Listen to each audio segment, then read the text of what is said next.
تھوڑا سا اوپر کرنا.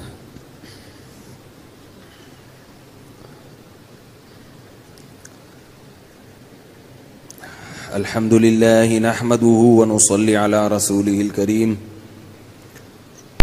اما بعد فاعوذ باللہ من الشیطان الرجیم. بسم اللہ الرحمن الرحیم. بیان شروع ہونے سے پہلے ایک مسئلہ سن لیں. تراویح کی جو نماز ہے یہ اجرت لے کے پڑھانا جائز نہیں ہے. آج کل قاری لوگوں نے تراویح کی نماز کو بھی ایک بزنس بنا لیا ہے، اور یہ دور ایسا ہے کہ آپ جہاں بھی جائیں آپ کو اپنی مرضی کا کہیں نہ کہیں سے فتویٰ بھی مل جائے گا. تو وہ کہیں نہ کہیں سے فتویٰ بھی لے آتے ہیں.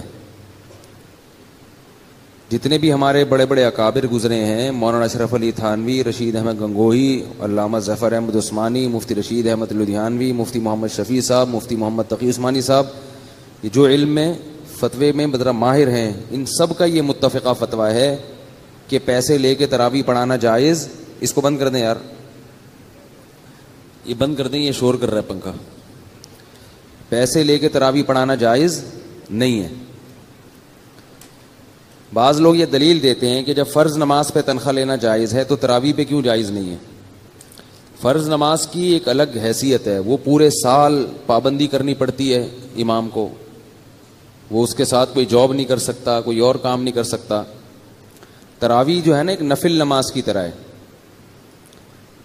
اگر نہیں پڑھانے والا تو اپنے طور پہ پڑھ لیں، وہ کوئی لازم تھوڑی ہے کہ جماعت ہی سے ہو. جماعت سے فضیلت ہے. یہ بالکل ایسے ہے جیسے تہجد کی نماز میں آپ کسی سے کہیں کہ یار تم مجھے پڑھاؤ، میں 50 روپے دوں گا، تو اچھا لگے گا؟ یہ تو خالص ایک نفل نماز ہے. جتنی نشاط کے ساتھ ہو، جتنی رغبت کے ساتھ ہو. اگر نہیں قرآن پڑھ سکتے تو علم طرح سے پڑھ لیں. تو اس لیے اس کو فرض نمازوں پہ قیاس نہیں کیا جائے گا. یہ تہجد کی طرح ہے. اگر تراویح آخر وقت میں پڑھی جائے تو تہجد بن جاتی ہے. وہ صحابہ کرام تو اس کو کھینچتے تھے، تہجد تک لے جاتے تھے. تو بہت سے علماء تو کہتے ہیں اس میں اور تہجد میں کوئی فرق ہی نہیں ہے، آسانی کی وجہ سے یہ پہلے پڑھ لی جاتی ہے. تو اس لیے جیسے تہجد کی نماز آپ کسی کو پیسے دے کے پڑھوائیں تو نہ اس کو ثواب ملے گا اور نہ آپ کو، تو تراویح میں بھی ایسا ہی ہے. البتہ جو قاری لوگ ہیں ان کو کوئی ہدیہ اگر دے دیتا ہے، بعض علاقوں میں لوگ اس کو ہدیہ دے دیتے ہیں، تو وہ اجرت میں داخل نہیں ہے. لیکن وہ ہدیہ ہے یا اجرت ہے، اس کا پتہ ایسے چلتا ہے کہ جس قاری سے آپ تراویح پڑھوا رہے ہیں اس کو پہلے بتائیں کہ ہمارے ہاں قاری لوگوں کو ہدیہ نہیں ملتا، جیسے کہ ہمارے یہاں بھی نہیں ملتا. ہمارا ہاں سمجھتے ہیں یہ والا ہاں، تو اس کو پہلے بتا دیں کہ ہمارے ہاں جو قاری قرآن پڑھاتا ہے، ختم قرآن کرتا ہے، اسے ہدیہ نہیں ملتا. یہ سن کے بھی اگر وہ پڑھانے پہ آمادہ ہو تو پھر اس کا مطلب ہے کہ وہ صحیح ہے. پھر بے شک بعد میں اسے دے دیں. اور اگر وہ یہ سن کے ایک دم موسان خطا ہو جائیں، بولیں یار میں فلاں کا فتویٰ لا رہا ہوں، میں فلاں کا فتویٰ لا رہا ہوں، تو اسے بولے پھر فلاں کے پاس ہی جا کے پڑھاؤ. یہ بڑی گھٹیا حرکت ہے کہ انسان قرآن پڑھ رہا ہے اور نماز میں ہاتھ باندھ کے کھڑا ہوا ہے اس لیے کہ اسے 20,000 روپے ملیں گے یا اسے 50,000 روپے ملیں گے. باقاعدہ ریٹ لگنے لگے ہیں. اب جو حافظ ہوتے ہیں نا، حافظ لوگ تراویح پڑھانے والے، ان کے ریٹ لگتے ہیں باقاعدہ. کتنے دو گے بھائی؟ 50 میں. اب 50 میں تو ہم نے ادھر 50 میں تو اس مسجد والے بھی دے رہے تھے، وہاں ہم چھوڑ کر آئے ہیں. میں چند سال پہلے جب بیمار تھا تو ہم نے یہاں کسی دوسرے قاری کا انتظام کیا، تو ان قاری صاحب کو ہم نے بلایا، تو ہم نے ان سے کہا کہ بھائی آپ یہاں تراویح پڑھائیں. ان کا قرآن سنا اچھا تھا، لیکن مسئلہ یہ ہے کہ ہمارے ہاں سے قاری لوگوں کو ہدیہ نہیں ملتا. ہم نے کہا میں نے انتظامیہ سے کہا ان کو میرے حوالے کر دیں. انہوں نے میرے حوالے کر دیا، بھائی مفتی صاحب سے ڈیلنگ کرو. میں نے کہا ہمارے ہاں کا اصول یہ ہے کہ ہمارے ہاں اجرت تو دور کی بات، ہدیہ بھی نہیں ملتا، لفافہ وفافہ نہیں آئے گا. تو کہیں پھر کیا ملے گا؟ وہ پریشان ہوئے کہ پھر میں اتنی محنت کر کے آؤں گا تو مجھے کیا ملے گا؟ میں نے کہا ثواب ملے گا. میں نے کہا کیا ملے گا؟ ثواب ملے. تو یوں کر کے دیکھ رہے ہیں. ثواب ملے گا. میں اتنی محنت کر کے وہاں سے آؤں گا تو میرے ٹیکسی کا آنے جانے کا, میں نے کہا وہ کرایہ ہم دے دیں گے, ٹیکسی کا آنے جانے کا کرایہ بھی ہم آپ کو دیں گے, اور جب آپ یہاں آؤ گے تو تراویح کے بعد کھانا بھی ہم کھلائیں گے آپ کو, کیونکہ ظاہر تھکے ہوئے ہو گے, اب گھر جاؤ اتنی دیر, تو کھانا بھی ہمارے ذمے, پیسے نہیں ملیں گے. ٹھیک ہے نا, باقی پیسے نہیں ملیں گے. تو وہ ٹیکسی کے کرائے میں کچھ بچ جائے تو وہ بھی آپ کا ہے. چلو اب اتنا کیا نیچ پنا انسان دکھائے کہ کتنے پیسے لیے ٹیکسی والے نے. ٹھیک ہے نا, یہ بھی غلط ہے, لیکن وہ ہوگا ٹیکسی کا کرایہ. تو وہ بڑے سٹ پٹائے, ادھر ادھر سے ان لوگوں سے رابطہ کیا, یہ کیا وہ کیا. بہرحال کیونکہ وہ عادی نہیں تھے نا اس چیز کے, سنا نہیں تھا ایسے, لیکن اللہ کا شکر ہے ان میں اخلاص تھا. انہوں نے کہا کوئی بات نہیں, ثواب ملے گا تو میں ثواب کے لیے پڑھاؤں گا. پھر پتہ نہیں لوگوں نے ان کو دیے نہیں دیے, مجھے معلوم نہیں ہے, لیکن وہ ہمیں امید ہو گئی تھی. تو جب بھی کسی قاری سے پڑھوائیں اس کو بلائیں, بولیں ہماری مسجد میں صرف اور صرف کیا ملتا ہے, ثواب ملتا ہے, اس کے علاوہ کچھ بھی نہیں ملتا. تو قاریوں کی باقاعدہ تشکیلات ہوتی ہیں, اور ہر ایک کے فتوے کو فالو نہ کیا کرو. لوگ میرے پاس حوالے دیتے ہیں, فلاں مفتی صاحب کا فتویٰ, فلاں مفتی, ایسے بھائی فتویٰ ہر ایک کا مل جاتا ہے. جن مفتی صاحب کا فتویٰ بتایا جاتا ہے نا کہ وہ تراویح کو جائز کہتے ہیں اجرت, تو وہ مفتی صاحب اسٹرابری کو بھی حرام کہتے ہیں. تو پھر اسٹرابری کو بھی حرام کہیں ان کے کہنے سے. ایک مفتی صاحب ہیں ہمارے لیے قابل احترام ہیں, وہ کہتے ہیں کہ تراویح کی اجرت جائز ہے, 50,000 60,000 باقاعدہ بولیاں لگتی ہیں.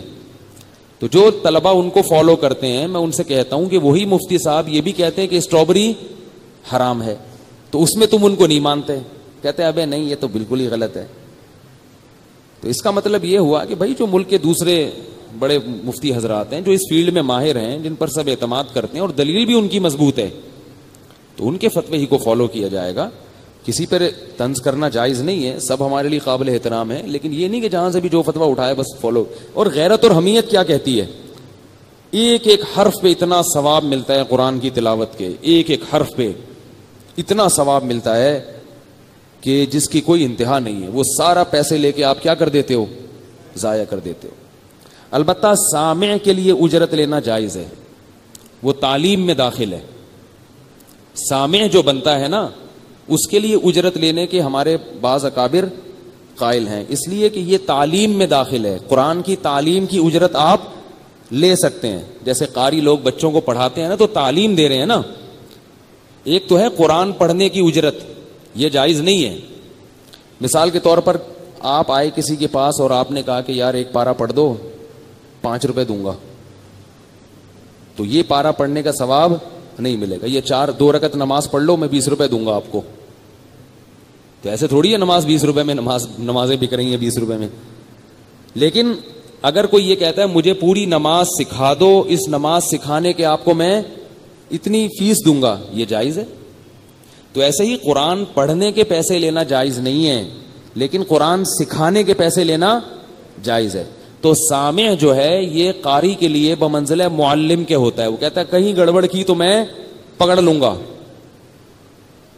تو اس سے فائدہ کس کو ہوتا ہے, قاری کو, کہ اس کا قرآن بھی پکا ہو جاتا ہے, اس کو اعتماد بھی ہوتا ہے کہ میں بالکل صحیح جا رہا ہوں. ہمارے والا جو چھٹانکی ہے نا, یہ اتنا سامنے کھڑا کیا ہوا ہے, یہ بعض دفعہ غلط بھی بتاتا ہے بیچارہ, لیکن صحیح بھی بتاتا ہے. تو کبھی کبھار غلط بھی بتاتا ہے, تو میں اس کو چھیڑتا نہیں ہوں کہ چلو یار. بعض دفعہ نہیں, یہ سوچے سمجھے بغیر پھینک دیتا ہے وہاں سے. تو آپ نے دیکھا ہوگا پھر میں قبول نہیں کرتا اس کی غلطی, میں چلا دیتا ہوں. مجھے تو ترجمے سے پتہ چلتا ہے نا کہ یہ غلط کہہ رہے, لیکن ہے ماشاءاللہ بڑا ہوشیار یہ. تو سامع کے لیے اجرت لینا جائز ہے, پڑھانے والے کے لیے اجرت لینا جائز نہیں ہے. اچھا خیر, یہ تو ایک شرعی مسئلہ بیان کیا تھا, کیونکہ آج کل بہت رواج بڑھ رہا ہے, پیسے لگ رہے ہیں بہت, اس پہ جو ہے نا باقاعدہ ڈیلنگ ہوتی ہے کمیٹی والوں سے, تو یہ بیچ رہے ہیں قرآن کو. کل ہم نے نوح علیہ الصلوۃ والسلام کا واقعہ پڑھا تھا. اس میں نوح علیہ الصلوۃ والسلام کے دور میں طوفان آیا, اور کشتی میں 3 بیٹے ان کے, حام, سام اور یافث. یہ اگرچہ اسرائیلی روایات ہیں, مگر ان کے مخالف ہماری شریعت میں کوئی دلیل موجود نہیں ہے, تو اس لیے مان لینے میں کوئی حرج نہیں ہے. اتنا تو ہے کہ اللہ تعالیٰ نے نوح علیہ السلام ہی کی ضروریت کو باقی رکھا تھا, تو ظاہر ہے انہی کے بیٹے اندر رہے ہوں گے, تو پھر کچھ بیٹے ہوں گے جو ایمان لائے ہوں گے, اور وہ ان سے ہماری نسل چلی. پھر کیا ہوا ہے کہ یہ جو 40-50 لوگ تھے, یہ ان میں نوح علیہ السلام کے 3 بیٹوں کی نسل چلی اور ہوتے ہوتے پھر یہ دنیا میں پھیلتے چلے گئے. پھر کیا ہوا کہ دنیا میں یہ سفر کرتے چلے گئے, ان کی زبانوں میں اللہ نے اختلاف پیدا کر دیا, کیونکہ جو کٹ گئے نا ایک دوسرے سے تو ان کی زبانیں آہستہ آہستہ تبدیل ہونا شروع ہو گئی, رنگ تبدیل ہونا شروع ہو گئے.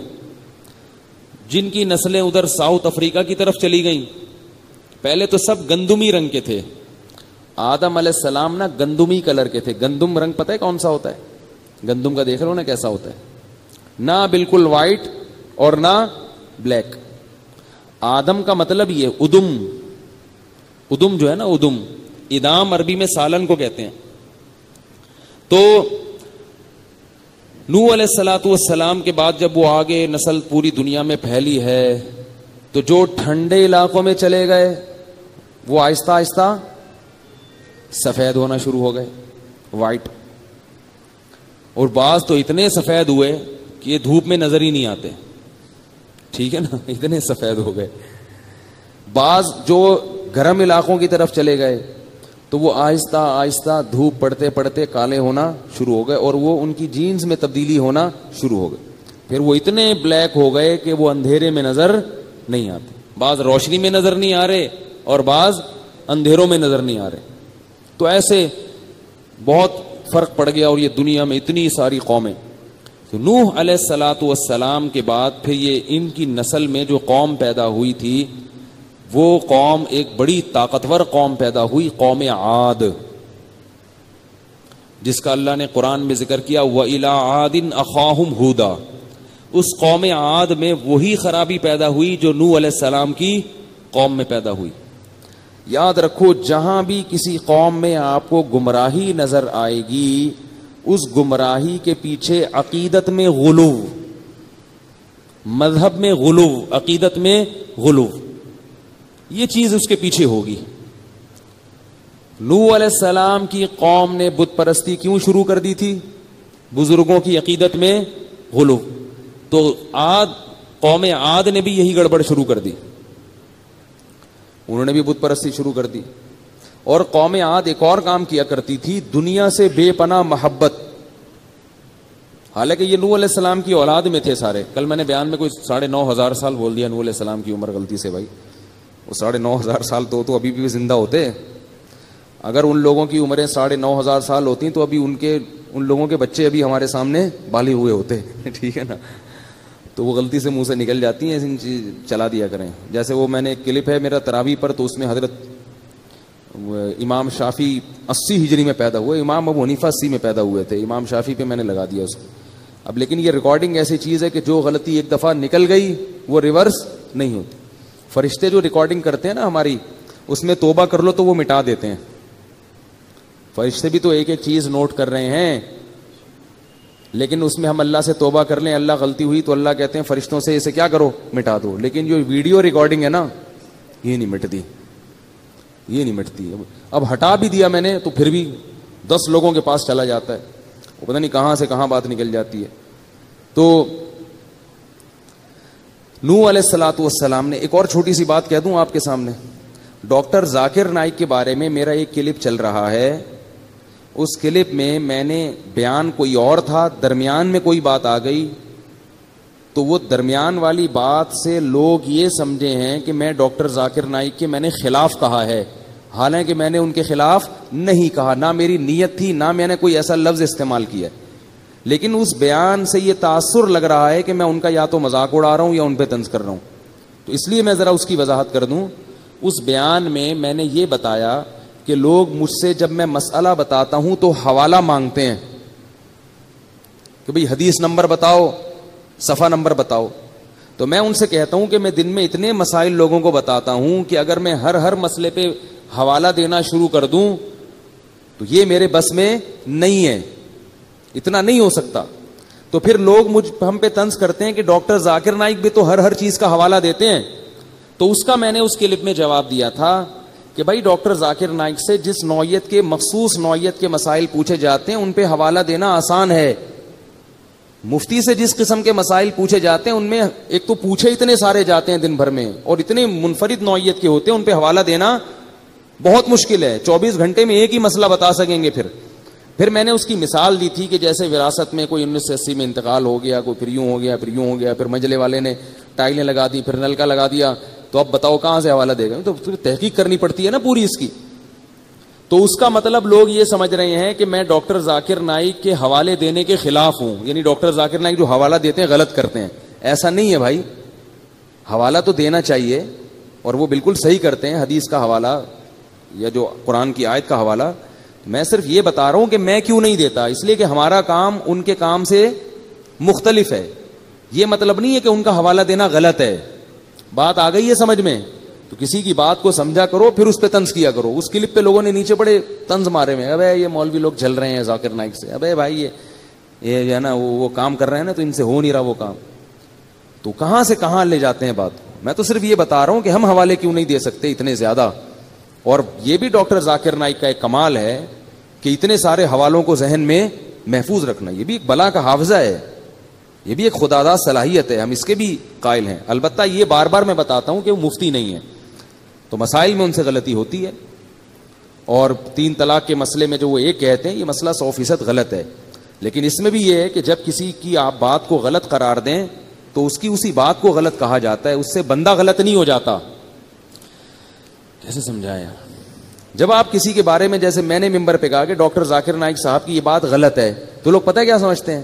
لوگ کہتے ہیں مفتی صاحب ڈاکٹر ذاکر نائک کو غلط کہہ رہے ہیں. او بھائی, کسی کی ایک بات کو غلط کہنے سے یہ لازم نہیں آتا کہ وہ بندہ ہی غلط ہے. بندہ تھوڑی غلط ہے. ایسے تو ہم نے بھی اپنے اکابر سے بعض چیزوں میں اختلاف کیا ہے. احس الفتاوی ہمارے حضرت کی کتاب ہے, اس میں بعض مسائل سے ہم نے اختلاف کیا ہے. اور ہمارے اکابر کے بہشتی زیور میں 15 شعبان کا روزہ لکھا ہوا ہے, سنت ہے. آپ میرا بیان سنیں, ہم کہتے ہیں سنت نہیں ہے, اس کو ثواب سمجھ کے رکھنا بدعت ہے. تو اب اس کا یہ مطلب تھوڑی ہے کہ معاذ اللہ حکیم الامہ مولانا شرف علی تھانوی معاذ اللہ غلط تھے. ہماری کیا اوقات کہ ہم ان کو غلط کہیں بھائی, ہماری تو کوئی اوقات نہیں ہے. تو اس لیے یہ ہماری جو قوم ہے نا, یہ بات سمجھتی نہیں ہے, بات کو نکل پڑتی ہے رات کو. ٹھیک ہے نا, یہ ہماری قوم کا ہے, تو یہ سمجھ لیں اس کا.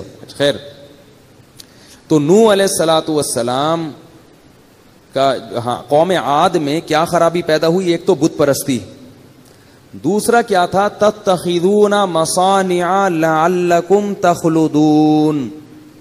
گھر ایسے بناتے تھے جیسے اس میں ہمیشہ رہنا ہے, مرنا نہیں ہے. تو ہود علیہ السلام کو اللہ نے ان میں سے بھیجا, انہی کی قوم میں سے. وَإِلَىٰ عَادٍ أَخَاهُمْ هُودًا, اسی قوم میں سے اللہ نے منتخب کیا. یہ بھی اللہ کی حکمت ہے کہ اللہ تعالیٰ جب پیغمبر بھیجتے ہیں تو جس قوم میں بھیجتے ہیں نا, اسی میں سے سلیکٹ کرتے ہیں. اس سے پتہ کیا پتہ چلتا ہے؟ کہ جو عالم جس قوم کا ہونا, وہ اس قوم کی رسومات کو اور اس قوم کی جو ترجیحات ہیں ان کو زیادہ سمجھتا ہے وہ, اور اس کو پتہ ہوتا ہے کہ اس قوم کو کیسے سمجھانا ہے. اس لیے ہر قوم میں علماء ہونے چاہیے. نہیں یاری بات میرا خیال ہے, اپنے خاندانوں میں سے کسی نہ کسی کو عالم بنایا کریں. وہ پھر آپ کے خاندان میں جس طرح سے کام کرے گا نا, کوئی غیر نہیں کر سکتا. اسے پتا ہوگا کہ میرے خاندان میں کیا گڑبڑیں ہو رہی ہیں, لیکن بنائیں اس کو ذرا مضبوط. اگر ڈھیلا ڈھالا ہوا نا تو آپ کے خاندان کی جو برائیاں ہیں وہ بھی اسی میں ہوں گی, وہ انہی میں اسی میں چل رہا ہوگا. تو اللہ تعالیٰ نے ہود علیہ السلام کو بھیجا. ہود علیہ السلام نے سمجھایا, پتہ نہیں کتنے سال سمجھاتے رہے, مگر بات سمجھ میں نہیں ہے. انہوں نے یہ بھی کہا کہ تم گھر اتنی محنت سے کیوں بناتے ہو, مرنا نہیں ہے کیا؟ میں اس بات پہ آ رہا تھا. دیکھو ہم لوگ بھی یہی کر رہے ہیں, اتنا سریا ڈالتے ہیں نا بنیادوں میں. یا تو ہونا کوئی دبئی میں بلڈنگ بن رہی ہے 200 سال کے لیے, اس میں تو سریا ڈالنا سمجھ میں آتا ہے. لیکن جو رہائش کے لیے جب ہم گھر بناتے ہیں تو اس میں اتنا کروڑوں روپے کا سرمایہ پھونک دینا, اتنے مضبوط گھر بنانا. تو میں یہ کہتا ہوں کہ بھائی جتنا سریا اس میں ڈال رہے ہو اتنا اپنی ہڈیوں میں بھی ڈال لو. ہماری ہڈیوں میں کیلشیم روز بروز ختم ہو رہا ہے. لوگ کہتے ہیں یہ اولاد کے کام آئے گا.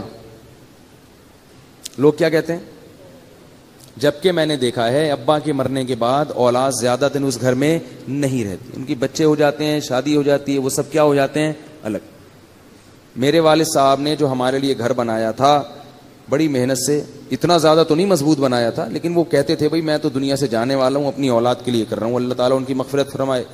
لیکن ہم بھائیوں میں سے صرف ایک وہاں رہتے ہیں, باقی سارے, کیونکہ جاب کہاں لگتی ہے کسی کی, کوئی باہر چلا جاتا ہے. میں جامعہ رشید میں تھا, مجھے وہ بہت دور پڑتا تھا وہاں آنا جانا, تو میں یہاں آ گیا, کوئی بھی نہیں ہے اس میں. اب ایک میرا بھائی رہتے ہیں وہاں پہ, وہ بھی پتلی گلی سے نکلنے کے چکر میں. تو اتنی زیادہ ٹینشن نہیں لینی چاہیے, تھوڑا بہت خیال کرنا چاہیے اپنی اولاد کا, بہت زیادہ نہیں مسلط کرنا چاہیے. تو اب کیا ہے کہ اولاد کے لیے بنا رہے ہیں, پھر اولاد کیا فکر کر رہا, پھر وہ گھر بنانا شروع کرتی ہے. وہ کس کے لیے؟ اپنی اولاد کے لیے. وہ اپنے لیے پتہ نہیں کوئی کون بنا رہا ہے. تو بھائی اپنی فکر کرو, اور اتنی جتنی زندگی رہ گئی ہے, تو ذاتی گھر مل جائے ٹھیک ہے, کرائے پہ مل جائے تو بھی ٹھیک ہے, بلکہ اس کے زیادہ مزے ہیں. کرائے کا فائدہ یہ ہوتا ہے کہ آپ جب چاہو, پانی نہیں آ رہا یہاں پہ تو اس گلی میں چلے جاؤ, وہاں پانی آ رہا ہے. کیا خیال ہے؟ یہاں چکن پاکس نکلے ہوئے ہیں بچوں کو, ٹھیک ہے نا, بیماری پھیلی ہوئی ہے, محلہ تبدیل کر لو. تو اتنی ٹینشن لینے کا نہیں ہے. یہ جو آج کل لوگ پاگل ہو رہے ہیں نا ٹینشن سے, میرا گھر نہیں ہے, میرا یہ نہیں ہے, میرا وہ نہیں ہے. تو میرے بھائی دولت کا مقصد تو سکون ہوتا ہے. اگر یہی سکون دولت آپ سے چھین رہی ہے, ایسی دولت کا کیا فائدہ؟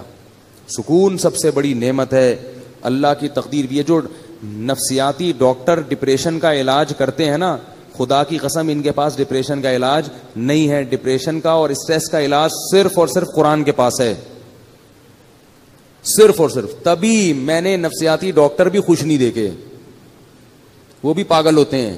ان کو یہ ہوتا ہے مریض ہی نہیں آ رہا ہمارے پاس, اسی میں ڈپریشن کے جو ہے نا مریض بن جاتے ہیں. یار کوئی بندہ ہی نہیں آ رہا, اتنی تھوڑی فیس دی ہے. جب وہمی کا اپنا علاج نہیں کر سکتا تمہارا کہاں سے کرے گا؟ تو میں ان کو مسائل کا جواب نہیں دیتا, کیونکہ وہمیوں کی باتیں سننے سے مجھے ڈر ہوتا ہے کہ میں بھی کہیں وہمی نہ ہو جاؤں. حضرت وہ وضو نہیں ہو رہا, حضرت وہ طلاق کا لفظ تو نہیں نکل گیا میرے دماغ میں, اور میں سوچتا رہتا ہوں. تو مجھے یہ ہوتا ہے کہ ہم میرے بھی دماغ میں بھی یہ بات نہ بیٹھ جائے. میں کہتا ہوں بھائی جلدی سے بھاگ جائے یار, یہاں سے بند کر یار, کسی ڈاکٹر کو دکھا جا کے. بیمار کرو ڈاکٹروں کرو نا, ہم جو نارمل لوگ ہیں ہمارا ہنسی خوشی زندگی گزارنے, ہمیں کیوں پریشان کر رہے ہو بھائی؟ تو کہاں سے کہاں بات چلی جاتی ہے, کیا بات کر رہا تھا میں, کیا بات کر رہا تھا؟ ہاں میں یہ بتا رہا تھا کہ دیکھو ڈپریشن کا جو اصل علاج ہے نا, وہ ہے تقدیر پر رضا.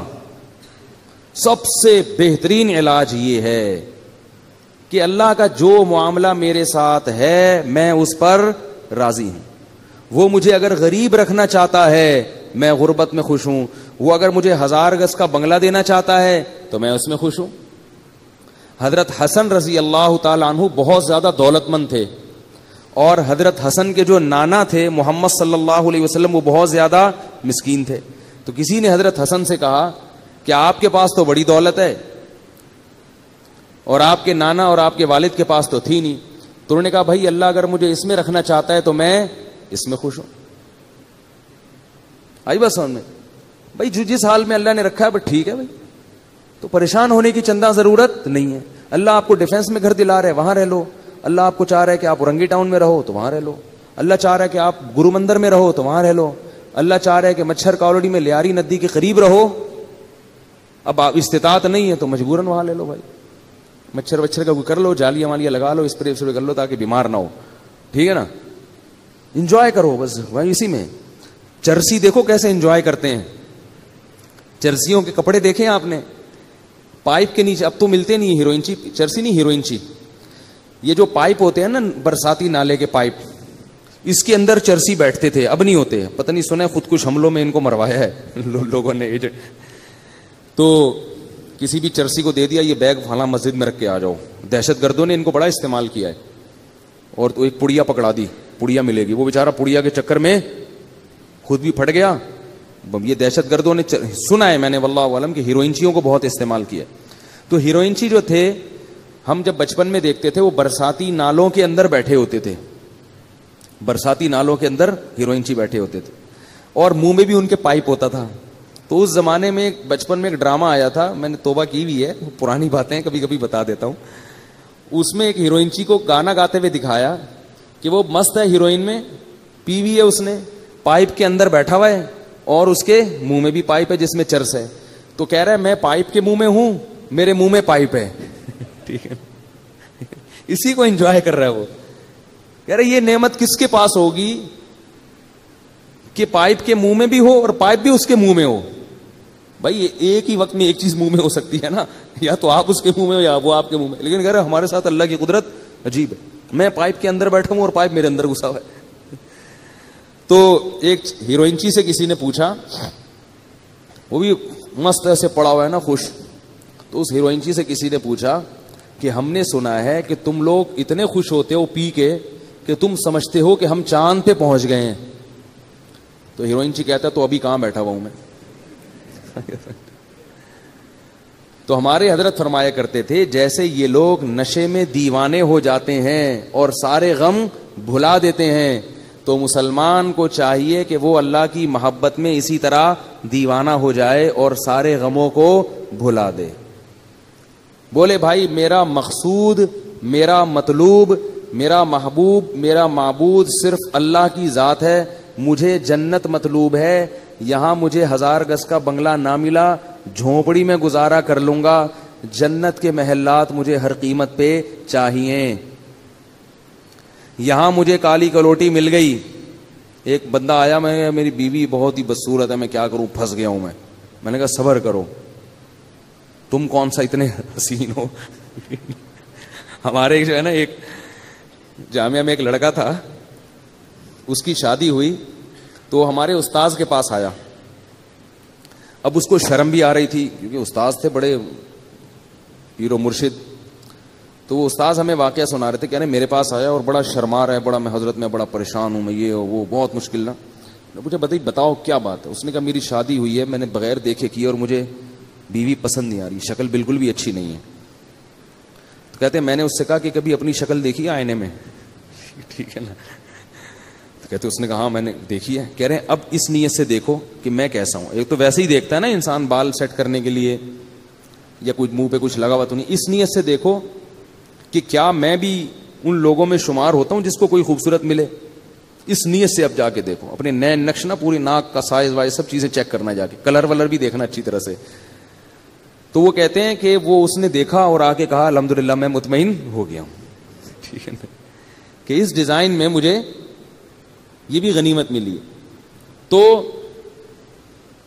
ڈپریشن, پریشان, یہ ناشکری ناشکری ناشکری, ہر وقت کیا ہے ناشکری. اتنی ناشکری ہے اس سے کیا ہو جاتے ہیں, ڈپریشن کے مریض بن جاتے ہیں. اگر خوش رہو گے بھائی, یہاں جیسی تیسی مل گئی, جنت میں کیا مل جائے گی. اگر صبر شکر سے زندگی گزاری تو جنت میں کیا ملے گا, حور ملے گی. جنت دنیا میں جو کچھ ملتا ہے نا ہم کو اور آپ کو, وہ اس میں ہماری محنت کا دخل نہیں ہوتا, اس میں تقدیر کا دخل زیادہ ہوتا ہے. کیسے کیسے بدصورت لوگ ہیں, بہت خوبصورت عورتیں مل جاتی ہیں, کیسی کیسی بدصورت عورتیں ہیں, بہت خوبصورت شوہر مل جاتے ہیں. با اخلاق لوگوں کو بد اخلاق بیوی مل جاتی ہے, بد اخلاق کو با اخلاق. تو ایسے سارا سیٹ اپ چل رہا ہے. اور جنت کیا ہے, وہ تو اللہ نے نیک لوگوں کے لیے بنائی ہے. وہ تو ان کو تو اللہ نے اسپیشل حسن دیا ہے جنت کی حوروں کو. فرمایا مقصورات فی الخیام, خیموں میں بند کر دیا, تمہارے لیے بنایا گیا ان کو. تو گزارا چلاؤ بھائی, گزارا چلاؤ, سمجھ رہے ہو, زیادہ پریشان ہونے کی ضرورت نہیں ہے. ویسے بھی بڑھاپے میں سب چیزیں ختم, بڈھی ہو جائے گی پھر دیکھنا اس کو, کون حسین بڑھاپے میں نہ خود حسین رہو گے نہ وہ حسین رہے گی, سب حساب. تو تھوڑے دن کی بات ہے تو صبر کر لو, کیا خیال ہے بھائی. یا پھر وہ کام کرو جو میں بولتا رہتا ہوں, گناہ کی طرف مت جاؤ, گناہ کی طرف مت جاؤ, اس کی ٹھکائی لگے گی. گناہ کی طرف جاؤ گے تو کیا ہوگا, حساب و کتاب دینا پڑے گا اس کو. تو اللہ تعالیٰ نے مسلمان کو ٹینشن فری بنایا ہے. مسلمان کو غم ہوتا ہے تو صرف کون سا غم, کہ یار جنت میں پہنچنا ہے میں نے, اللہ راضی ہو جائے. پھر اس حال میں اللہ اگر آپ کو پیسہ بھی دے دے, آپ کوشش کریں, ہاتھ پہ ہاتھ رکھ کے بیٹھ جانا یہ دین ہمیں نہیں سکھاتا. دنیا میں کامیاب ہونے کی بھی کوشش کریں, کوشش میں کامیابی ہو جائے تو بھی ٹھیک ہے, کامیابی نہیں ہو تو بھی ٹھیک ہے, بس خوش رہے انسان اس پہ. تو اب وہ قوم, اب یہ گھروں کا میں اس لیے کہتا ہوں کہ نبی صلی اللہ علیہ وسلم نے فرمایا بدترین چیز جس پہ انسان کا پیسہ خرچ ہو وہ تعمیر ہے. صحیح حدیث ہے بالکل. آپ کے پاس اگر بہت سارا پیسہ ہے نا تو سب سے پہلے کیا کریں آپ, اچھی خوراک کا انتظام کریں. پیٹ میں اچھی چیز اترنی چاہیے, جیم جیلی اور یہ ساری چیزیں چھوڑ دیں, شہد کھایا کریں, ڈالڈا گھر سے نکال دیں. جب اللہ نے آپ کو مالی وسعت دے دی, زیتون اور دیسی گھی لا کے ڈبے رکھ دیں گھر میں. بیگم جو پکے گا گھی میں پکے گا, 10 انگلیاں گھی میں اور سر کڑھائی میں, ٹھیک ہے نا. اب گھی پکے گا ہمارے. بادام کھائیں. ہمارے حضرت کو اللہ نے غربت میں رکھا تو حضرت کے پاس پیسے ہی نہیں ہوتے تھے کچھ کھانے کے, تو وہ 60 سال حضرت نے غربت میں خوشی میں گزارے. اتنی غربت تھی میرے شیخ و مرشد کے پاس 60 سال کی عمر تک کہ فرماتے ہیں کہ میرے پاس انڈا خریدنے کے پیسے نہیں ہوتے تھے. اور عالم کتنے بڑے تھے, دارالعلوم کورنگی کے شیخ الحدیث تھے, سب سے بڑا مرتبہ. کتنا بڑا ادارہ ہے نا دارالعلوم کورنگی. حضرت مفتی محمد شفیع صاحب رحمہ اللہ کے نائب سمجھے جاتے تھے. اور لیکن لوگوں کو پتہ نہیں چلتا تھا آپ کی غربت کا, کیونکہ رہتے اتنے استغنا کے ساتھ تھے نا کہ لوگ ان سے قرضے مانگنے آتے تھے. یہ نہیں کہ غربت میں اپنے پھٹے پرانے کپڑے پہن کے ایسا صورت بنا لی کہ لوگ مولوی صاحب پہ ترس کھا کے پیسے دینا شروع کر دیں. نہ بڑا استغنا. اور فرماتے ہیں کہ میرا گھر بھی ذرا دور تھا کچی آبادی میں, کیونکہ پیسے تھے ہی نہیں کہ پکی آبادی میں گھر لے لیں. تو فرماتے میں پتہ کیا سوچتا تھا کہ میں چونکہ بادشاہ ہوں, اور بادشاہ ذرا ہٹ کے رہتا ہے, بادشاہ تھوڑا سا, تو کہہ رہے ہیں ہمارا اسٹائل تھوڑا سا کیا ہے, ہٹ کے, خوش رہتے تھے. کہتے ہیں ایک دن کیا ہوا کہ ایک مہمان ہمارے گھر آیا, دال کھلائی ہم نے. پھر کچھ دنوں کے بعد آیا, دال پکی ہوئی تھی. پھر آیا, دال پکی ہوئی تھی. تو ایک دن آ کے کہتے ہیں آپ لوگ کیا دال کے علاوہ کچھ نہیں پکتا؟ وہ مہمان بھی تنگ آ گیا نا. تو حضرت فرماتے ہیں کہ اس کے بتانے سے میری توجہ گئی ہے کہ ہمارے ہاں بہت دنوں سے دال پک رہی ہے. اور اللہ نے ان کو اہلیہ بھی ایسی ہی دی تھی, صبر شکر والی. بڑی تعریفیں کرتے تھے اپنی زوجہ کی, وہ ابھی تک ماشاءاللہ حیات ہیں, اللہ ان کی عمر برکت. اللہ فرماتے ہیں کہ مجھے حور بھی مل جاتی تو میں اتنا خوش نہ ہوتا. اللہ نے مجھے ایسی بیوی دلا دی ہے جو ایسی صبر شکر والی ہے جو لاکھوں میں کسی ایک کو ملتی ہوگی, بلکہ کہتے تھے کسی ایک کو بھی نہیں ملی ایسی بیوی. بڑی تعریفیں کرتے تھے اپنی زوجہ کی, کیونکہ انہوں نے کبھی بھی ناشکری, وہ دیکھتی تھی بھائی میرے شوہر غریب ہیں تو جو وہ بھی تو دال ہی کھا رہے ہیں نا, تو ہم بھی دال کھا رہے ہیں, کوئی بات نہیں, اسی پہ گزارا کریں گے. اور ہمارے حضرت کو وہ دعاؤں کی وجہ سے ملی تھی یہ بیوی. ہمارے حضرت کا واقعہ لکھا ہے, وہ بتاتے تھے کہ بچپن میں حضرت کا رشتہ طے کر دیا کسی خاتون سے. اب ان میں حیا بہت تھی, وہ تو پہلے زمانے میں تو نہیں ایسا ہوتا تھا کہ پہلے طے کر لو, ابا کو بتا دو, ابا کرنی ہے کرو نہیں تو میں جا رہا ہوں. یہ تو اب ہوتا ہے نا. پہلے تو وہ لڑکے جب بالغ ہوتے تھے, ایک تو بالغ ہوتے ہی ماں باپ ان کی شادی کی فکر کرتے تھے, ان میں حیا ختم ہونے سے پہلے ان کو گھر بار کا کر دیتے تھے. تو ہمارے حضرت کا جب بالغ ہوئے تو حضرت فرماتے ہیں مجھے تو شرم آتی تھی شادی کا نام لیتے ہوئے بھی. ابا نے کہیں ہماری منگنی کر دی, طے کر دیا. اب ابا کو کیسے کہیں ابا یہ پتہ نہیں, یہ ہمارے حضرت تو دیندار تھے بچپن سے, والد صاحب بھی ان کے. فرماتے ہیں مجھے بہت دیندار چاہیے تھی, صبر شکر والی. تو کہتے ہیں کہ میں نکل گیا کھیتوں میں جا کے چپکے سے سجدے میں گر کے میں نے اللہ سے دعا مانگی, رویا اللہ کے سامنے, اے اللہ اگر تیرے علم میں یہ میرے لیے بہتر نہیں ہے تو یہ رشتہ کسی طرح سے توڑوا دے. زبان کے چونکہ پکے تھے تو خود نہیں توڑنا, زبان دے چکے ہیں, یہیں کسی طرح جان چھڑوا دے یہاں سے, اور ایسی جگہ کروا دے جو میرے لیے بہتر ہو. تو اللہ کی قدرت یہ ہوئی کہ لڑکی والوں نے خود ہی انکار کر دیا کوئی عذر بنا کے. تو پھر حضرت کی یہاں شادی ہوئی جہاں جن کو ہم پیرانی صاحبہ کہا کرتے تھے. تو حضرت بڑی تعریفیں کیا کرتے تھے, اور اتنی ان میں حیا تھی کہ وہ حضرت ان کا فرماتے تھے کہ علماء دعوتیں کرتے تھے تو اس میں لوگ اپنی اپنی اہلیہ کو لے کے جاتے تھے. مفتی محمد شفیع صاحب نے کہا کہ آپ بھی اپنی اہلیہ کو لے کر آئیں. میں نے کہا ٹھیک ہے. میری اہلیہ نے کہا میں گھر کی 4 دیواری سے باہر نہیں جاؤں گی. بس جائز ہے جانا, یہ نہیں کہہ رہا کہ نبی صلی اللہ علیہ وسلم بھی اپنی زوجہ کو لے کے گئے دعوت پہ, لیکن ان کا مزاج ایسا تھا بھائی میں گھر میں, مجھے نہیں جانا. تو فرماتے ہیں مفتی شفیع صاحب بڑے خوش ہوئے, کہتے جب ہمارے گھر میں ٹیلی فون لگا, حضرت کے گھر میں پردہ ایسا تھا, مزدور 4 مہینے کام کر کے گئے ہیں. ایک مزدور نے کہا یار یہاں کیا جنات رہتے ہیں؟ کیوں بھائی؟ کہہ رہے میں نے 3 4 مہینے اس گھر میں کام کیا, کسی عورت کی آواز میرے کان میں آج تک نہیں پڑی. وہ ذاتی طور پر یہ چیزیں آدمی ڈنڈے کے زور سے تھوڑی بیوی سے یہ سب کچھ کروا سکتا ہے, تو اپنے اندر تقویٰ ہو. اتنا ان میں تھا کہ ان کی آواز کبھی مردوں کے کان میں ان کی اہلیہ کی نہیں پڑتی تھی. تو حضرت فرماتے میں نے جب ٹیلی فون لا کے رکھا گھر میں, ضرورت تھی, فون لگوایا, تو میں نے یہ کیا کہ بھائی دیکھو جس عورت میں یہ تقوی نہیں ہے نا تو اس کو برا مت سمجھو. جہاں شریعت نے گنجائش دی ہے وہاں گنجائش دی ہے. عورت مرد سے ضرورت کی بات بھی کر سکتی ہے, ضرورت کے وقت گھر سے باہر بھی نکل سکتی ہے. یہ تو اوپر لیول کا ہے نا, وہ یہ تو اپنے زبردستی نہیں کر سکتے اس چیز میں آپ. عورت اگر خود اپنی مرضی سے ایسا کرنا چاہے تو ٹھیک ہے, وہ زیادہ اچھی بات ہے, لیکن آپ زبردستی نہیں کر سکتے ان چیزوں پہ. تو فون میں کیا ہوا, حضرت نے فون لا کے رکھا, فرمایا کہ جب فون آئے آپ جب اٹھائیں تو جب ان نون پرسن ہونا تو بات نہ کریں اس سے. اور پتہ کیسے چلے گا کہ اپنی بہو بیٹی کا فون ہے تو فون پہ تھوڑا سا ہاتھ مار دیں, اگر آگے سے عورت کی آواز آئی ہے تو بات کر لیں, یا اپنے کسی بیٹے کی آواز آئی تو بات کر لیں, ورنہ بات نہ کریں. ہم اگر گھر میں کہہ دیں کہ بھائی جب فون اٹھاؤ تو بولو نہیں, تو میرا خیال ہے اگلے دن بیان نہیں ہوگا. بولیں گے پتہ نہیں کس فنڈامنٹلسٹ سے, بنیاد پرستوں سے کہاں پھنس گئے ہیں, طالبان سے شادی ہو گئی ہے. ٹھیک ہے نا. لیکن ہم بھی ایسے ہی ہیں, ہم کون سا اتنے پرہیزگار ہیں. تو اتنا ہی تقویٰ ہونا جتنا, یعنی بھائی جتنے خود ہو اتنے ہی دوسرے پہ کو مکلف بناؤ نا. حضرت تو خود بھی بڑے پرہیزگار تھے نا. تو حضرت فرماتے ہیں میں نے کہا اپنی اہلیہ سے کہ یوں کرنا, تو انہوں نے کہا میں نے فون کے قریب ہی نہیں جانا, میں نے فون اٹھانا ہی نہیں ہے, مجھے اس سے ویسے ہی کیا ہے الرجی. یہ مردوں کا کام ہے فون سننا. فون جس نے بیٹے بیٹی کا فون آئے گا تو آپ سن لو, پر مجھے بتا دیا کرو تو میں بات کر لوں گی, ورنہ میں اس طرف نہیں جاتا. تو بڑی اللہ نے صبر شکر والی زندگی دی تھی ان کو. تو حضرت فرماتے ہیں اسی غربت کی ایام میں ایک انڈے والا آیا, ٹھیک ہے نا, انڈے بیچ رہا تھا, تو وہ ابلے ہوئے انڈے نا, تو وہ کہتے ہیں ہمارے گھر آیا, بولے مولوی صاحب کتنے انڈے لیا کرو گے آپ مجھ سے, بھئی آپ کے گھر کے اتنے افراد ہیں, میاں بیوی ہیں, بچے بھی ہیں.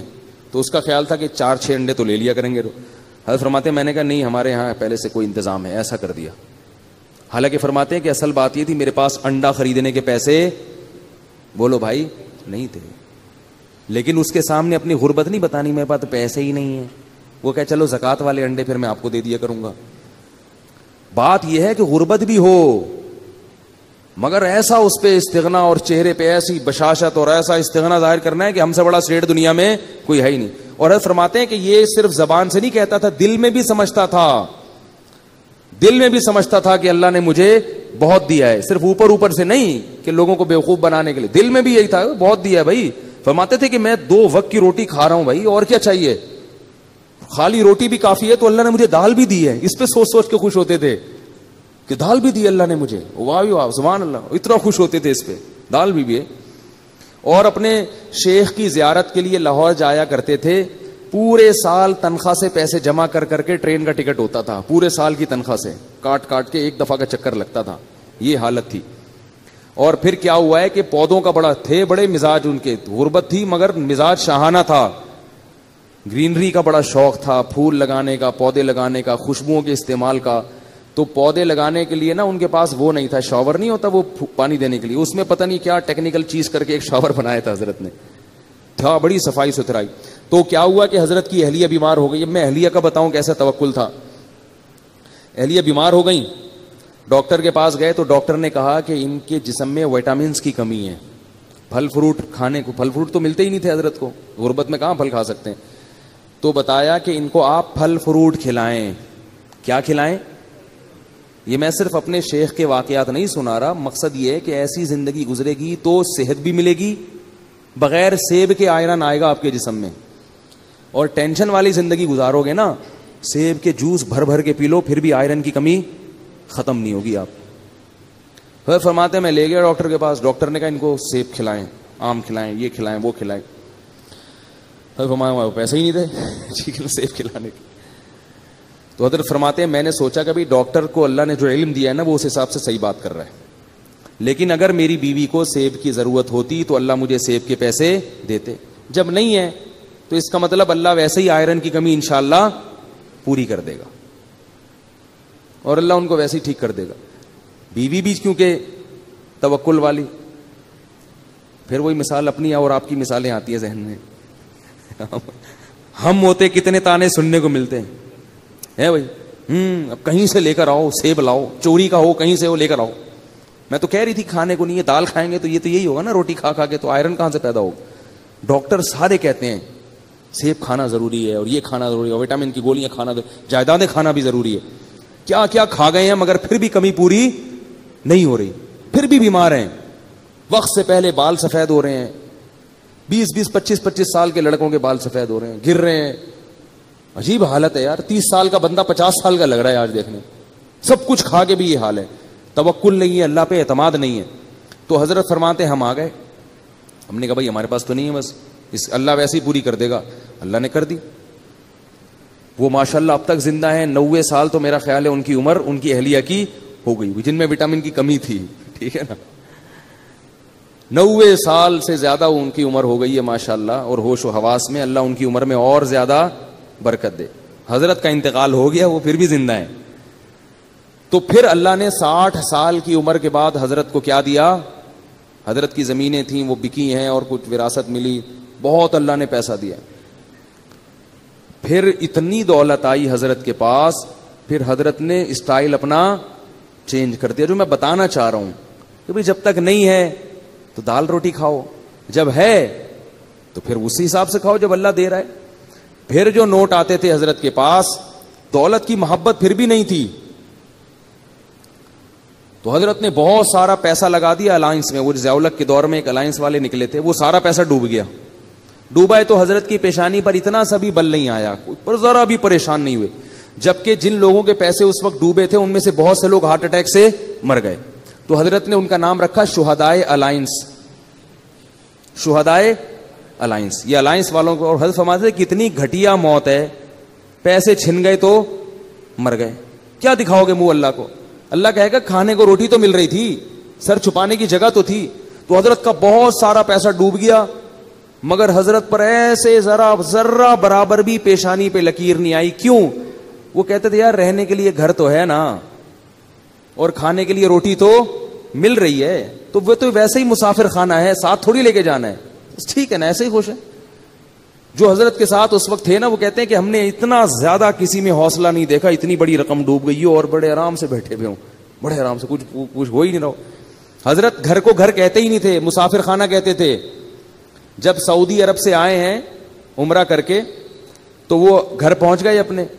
تو جو میزبان تھے نا سعودیہ میں, انہوں نے حضرت کو فون کیا کہ آپ گھر پہنچ گئے ہیں. انہوں نے کہا میں مسافر خانے میں بیٹھا ہوں ناظم آباد کے. پھر 2 دن بعد فون کیا, حضرت گھر پہنچ گئے. انہوں نے کہا ابھی بھی ناظم آباد کے مسافر خانے میں ہوں. اس نے کہا آپ مسافر خانے میں کیا کر رہے ہیں, گھر کیوں نہیں جا رہے؟ انہوں نے کہا بھائی یہ مسافر خانہ ہی ہے, گھر ور نہیں ہوتا مسلمان کا. اور واقعی اب دیکھو نا, حضرت کا جنازہ اٹھ گیا نا, قبر میں چلے گئے, ثابت ہو گیا نا کہ واقعی وہ کیا تھا, مسافر خانہ تھا, ثابت ہو گیا. تو ہم لوگ ہیں بے وقوف جو گھر کو گھر سمجھتے ہیں. تو کیا تھا کہ حضرت کو جب اللہ نے دولت دی تو نوٹوں کی گڈیاں رکھی ہوتی تھی اتنی بڑی بڑی, اس میں سے حضرت اپنی ضرورت کے پیسے رکھتے تھے, باقی سارے فی سبیل اللہ صدقہ. اس میں سے گیس کا بل نکالیں گے, جو ضرورت کی چیز خریدنی ہے. گاڑی خریدی حضرت نے, گاڑی کیسی خریدی؟ اب دیکھو پیسہ آتا ہے تو لوگ اپنے اوپر خرچ نہیں کرتے, یہ بھی کنجوسی ہے. وہ بحریہ ٹاؤن میں پلاٹ لے لو, بس پلاٹ لے لو, بس پلاٹ لے لو. ابے بھائی خرچ کرو اللہ کے بندو. حضرت نے ایک فلیٹ بھی خریدا, وہ اس لیے خریدا کہ میں آج مر جاؤں گا تو یہ مدرسے کا گھر ہے, میری زوجہ کہاں رہیں گی, اس نیت سے خریدا کہ میرے مرنے کے بعد میری زوجہ کے لیے انتظام, بولو نا بھائی, ہونا چاہیے. اور بچے کی سب کی شادیاں ہو گئی تھی, وہ الگ ہو گئے تھے, الگ رہتے تھے, تو ان کا تو انتظام ہو گیا. بس ایک زوجہ میں اگر مر گیا تو ان کا کیا بنے گا, یہ تو مدرسے کا گھر ہے. ٹھیک ہے نا, تو یہ مدرسہ یہاں رہتا ہے نہیں رہتا, تو بھائی ان کے لیے فلیٹ خرید لیا. وہ بھی جب اللہ نے بس وہ فلیٹ گئے نہیں, اس میں گئے نہیں. اس کے علاوہ باقی پیسوں کا کیا کرنا ہے, اب کیا پلاٹ خریدنا, کیا گھر خریدنا, گاڑی خریدو. سب سے پہلے خوراک, حضرت نے سب سے پہلے پیسہ کہاں خرچ کیا, خوراک. بھائی خوراک, اب پہلے تو اللہ چلا رہا تھا بغیر خوراک کے, پیسے نہیں تھے. اب اللہ کہے گا اب ہے تو اب تو سیب کھاؤ نا, آئرن کی کمی, ورنہ آئرن کی کمی ہوگی. دولت مند آدمی اگر سیب نہیں کھاتا اس میں آئرن کی کمی ہوتی ہے. غریب آدمی کچھ بھی نہ کھائے پھر بھی فٹ رہتا ہے, کیونکہ اللہ نے اس کو دیا ہی نہیں کچھ, تو اللہ کہتے ہیں اسی میں پوری کر دوں گا میں. شیر کو آئرن کی کمی کے لیے سیب کھانا پڑتا ہے بھائی. شیر میں وٹامن سی کی کمی کہاں سے پوری ہوتی ہے, وہ صرف گوشت کھاتا ہے, اور اسی گوشت میں وٹامن اے بھی ہے, ڈی بھی ہے, سی بھی ہے, سب کچھ ہے اس میں. تو اللہ ہر چیز سے ہر چیز پوری کر سکتے ہیں. ہم خالی گوشت کھانا شروع کر دیں تو مر جائیں گے تھوڑے دنوں میں. تو اب کیا تھا کہ حضرت نے سب سے پہلے کس پہ توجہ دی؟ خوراک. خوراک ایسی خاندانی، اوہ ہٹو بچوں، بادام صبح اور ایک گلاس خالص دودھ، بہترین خاندانی قسم کا سیب چھلا ہوا. چھلکے فرماتے تھے، ڈاکٹر نے ایک دفعہ حضرت کو کہا کہ چھلکوں میں طاقت زیادہ ہوتی ہے. حضرت فرمایا پھر چھلکے آپ کھایا کریں. مزاح بہت تھا ہمارے حضرت کی، خوش ہوتا ہے نا انسان تو مزاح بھی ہوتا ہے طبیعت میں. پھر یہ آپ کھائیں گے وٹامن، ٹھیک ہے نا. تو اس لیے کہ چھلکے ہضم نہیں ہوتے نا، وہ وٹامن کا کیا کرنا ہے جو ہضم ہی نہ ہو. ڈاکٹر بھی تو بعض پھینکو ہوتے ہیں، بس بول دیتے ہیں، یہ نہیں دیکھتے کہ اس کا کیا نقصان بھی ہوگا، کیا فائدہ ہوگا. چھلکوں میں طاقت زیادہ ہے. اللہ کے بندے، چھلکے اللہ نے جانوروں کے لیے بنائے، ان کو بھی تو کچھ کھانے دو. تو ساری چیزیں خود کھا جاؤ گے تو بکری کیا کھائے گی؟ ٹھیک ہے نا. تو اب جو ہے وہ چھلکے حضرت نے فرمایا کہ آپ کھائیں. وہ چھلا ہوا سیب کھایا کرتے تھے، میٹھا. جب سیب کا موسم ختم ہو جاتا تھا، اچھے سیب ملنا بند، تو سیب کا ناغا نہیں. حضرت کی مطالعہ بہت تھا نا، حکمت پر، ایلوپیتھک سائنس پر بھی مطالعہ تھا اور ہومیوپیتھک پر بھی، اور حکیموں کی کتابیں بھی پڑھی ہوئی تھی حضرت نے. تو خوراک پہ بڑی ریسرچ تھی. وہ فرماتے تھے کہ نہار منہ میٹھا سیب جس نے کھا لیا تو اللہ اس کو ڈاکٹروں سے ہمیشہ کے لیے محفوظ رکھے گا. اور واقعی حضرت کو اللہ نے ڈاکٹروں سے بچایا ہوا تھا. تو جب موسم ختم ہوتا تو پھر پوری دنیا میں تحقیق ہوتی کہاں کا سیب سب سے اچھا ہے. تو پھر ٹورنٹو سے حضرت کے لیے سیب کی پیٹیاں آیا کرتی تھیں. سیب کا ناغا نہیں ہونا چاہیے. بادام، سیب اور بھنے ہوئے چنے یہ کھاتے تھے.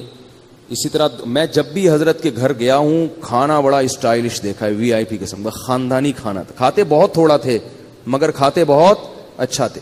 پگڑی بڑی مہنگی تھی. ایک دفعہ میں نے قیمت پوچھ لی تھی، وہ اس زمانے میں بڑی ہزاروں روپے کی پگڑی تھی حضرت کی. حضرت فرماتے تھے کہ سر کی پگڑی اور سر کی ٹوپی کی قیمت آپ کے جوتے سے زیادہ ہونی چاہیے.